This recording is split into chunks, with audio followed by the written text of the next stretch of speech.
Here we stand on the brink of a new world, a world in which our governments have the final say about what we do with our bodies, a world in which governments have the final say on what must be done to our children's bodies.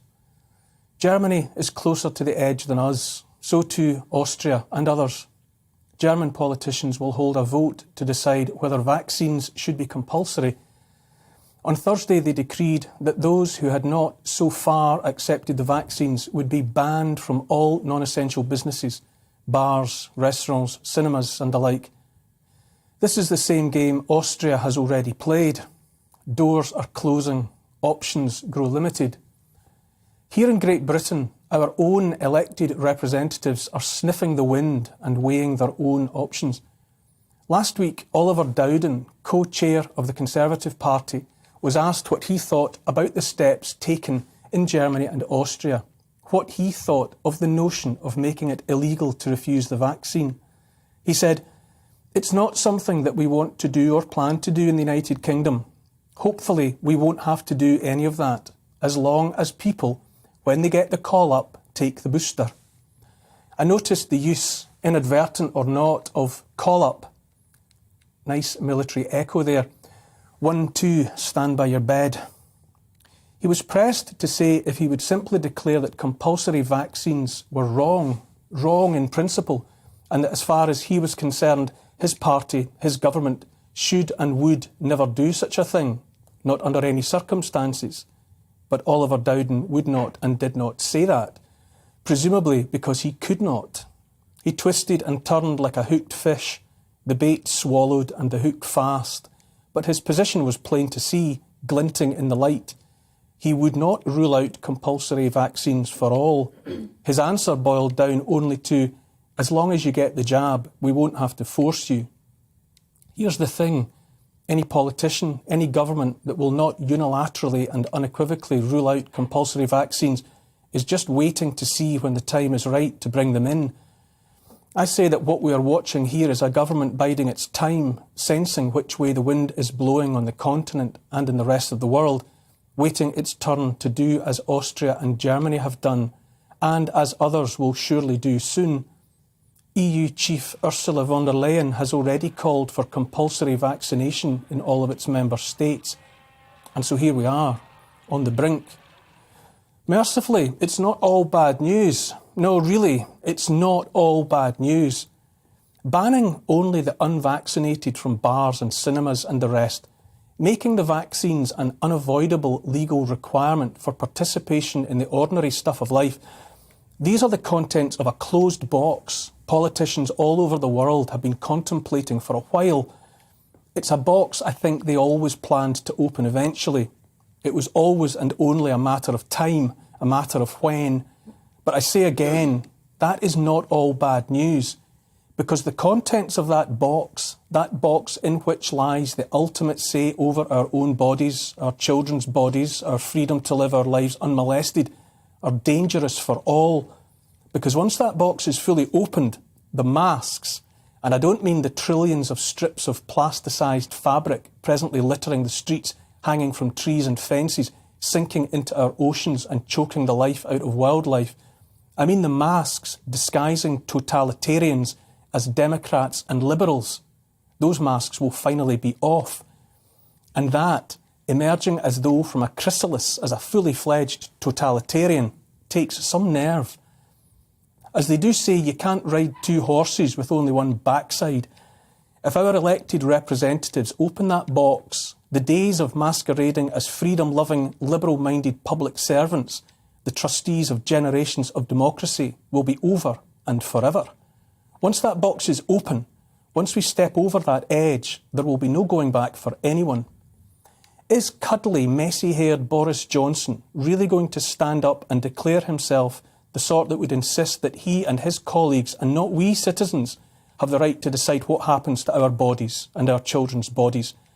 The same Boris Johnson who so reveres Winston Churchill, the Churchill who spoke so effectively about the duty to stand up to tyranny so that people might be free to proceed towards the sunlit uplands.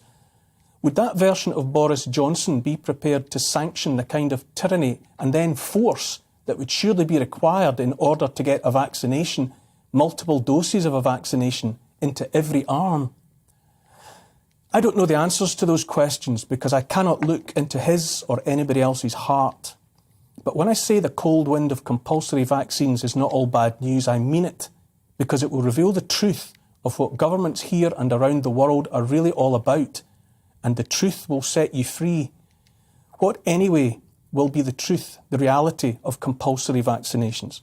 I've wondered what that will look like. No doubt it starts with tighter and tighter lockdown for the unclean, more and more restrictions on movement until such folk are effectively shut up in their homes. There will be loss of jobs, punitive fines, confiscation of property, maybe seizing of bank accounts. The opportunities are endless for a government seeking to force people to do that which they do not want to do. But eventually, I imagine, if all else fails, it must come down to force, naked force. Eventually, it comes down to a citizen held down in a room and a needle stuck into his or her arm. I know that sounds dramatic, and it is, but if a government decrees that every man, woman and child has to take the vaccine, willingly or not, well, force is how it ends. I also wonder about who, when push comes to shove, is holding the syringes and sticking the needles into flesh. Physicians take oaths about first doing no harm and about the inviolable sanctity of informed consent, which is to say understanding what's about to happen to your body and being 100% happy about it. And the free man or woman always having the right to say no and to have that no respected without fear of disabling consequences. I wonder about doing no harm and informed consent, and then I wonder how many physicians will be prepared forcibly to inject people who are unwilling, people who have simply said no. And if not physicians, then who will get the job done? COVID is an illness that is survived by 99% of those who contract it. The vaccines don't stop people contracting the illness, nor passing it on to others.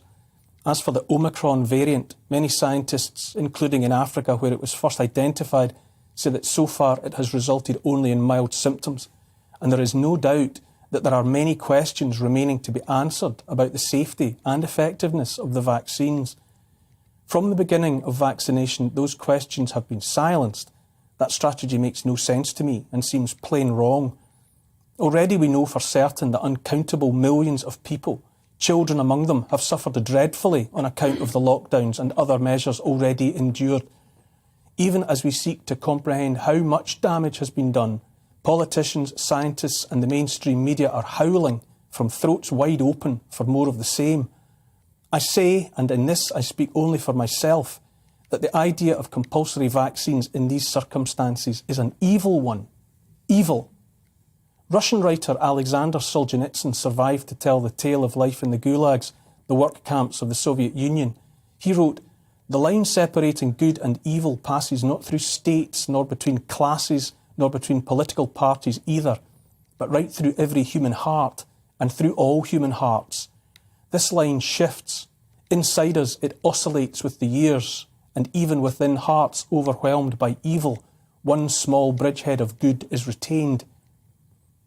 For now, I choose to believe, at least to hope, that unmasked totalitarianism, such as we shall shortly see in Germany and Austria and elsewhere, if and when vaccines are made compulsory and then enforced, that enough people will be so repelled by the behaviour of their leaders and their leaders' servants that they will stand up and say no, and mean it.